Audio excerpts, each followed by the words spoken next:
सालों पहले एक गांव में सूरज नाम का किसान अपनी पत्नी के साथ रहता था। किसान बूढ़ा था, लेकिन उसकी पत्नी जवान थी। इसी वजह से किसान की पत्नी दुखी रहती थी। वो हमेशा अपने ही जैसे जवान पुरुष से शादी करने की चाहत मन में रखती थी। महिला के मन की बात को एक चोर समझ गया। वो रोज महिला का पीछा करने लगा।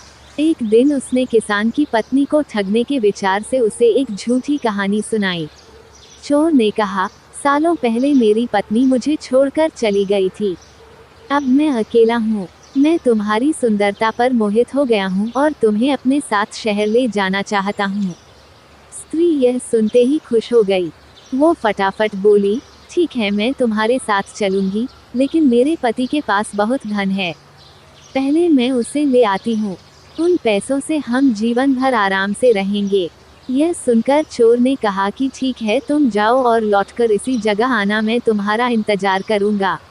स्त्री घर पहुंची तो देखा कि पति गहरी नींद में था। महिला ने सारे जेवर और नकदी को पोटली में बांधा और चोर के पास चली गई। किसान की पत्नी को आते देखकर चोर के मन में हुआ, अब मैं बहुत जल्दी धनवान बनने वाला हूँ। बस अब इस महिला से पीछा छुड़ाने की तरकीब निकालनी होगी।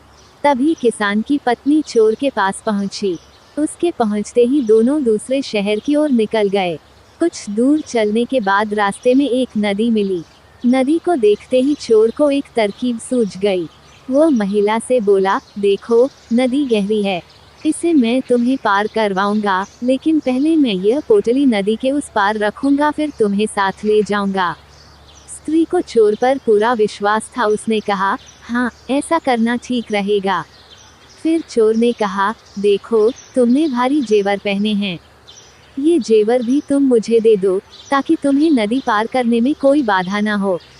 यह सुनते ही किसान की पत्नी ने अपने सारे जेवर चोर को दे दिए। पोटली में बंधा धन और महिला के जेवर लेकर चोर नदी के पार चला गया। महिला उसके लौटने का इंतजार करती रही, लेकिन वो फिर कभी लौटकर नहीं आया। अब महिला को बहुत दुख हुआ और उसकी आंखों से आंसू बहने लगे, लेकिन पछतावे के लिए तब तक बहुत देर हो चुकी थी। उसका सारा पैसा और जेवर लेकर चोर जा चुका था। कहानी की सीख, धोखेबाजी का फल हमेशा बुरा ही होता है। व्यक्ति जैसा बोता है, वैसा ही काटता है। इसलिए कहा जाता है कि हमेशा हर रिश्ते में ईमानदारी दिखानी चाहिए।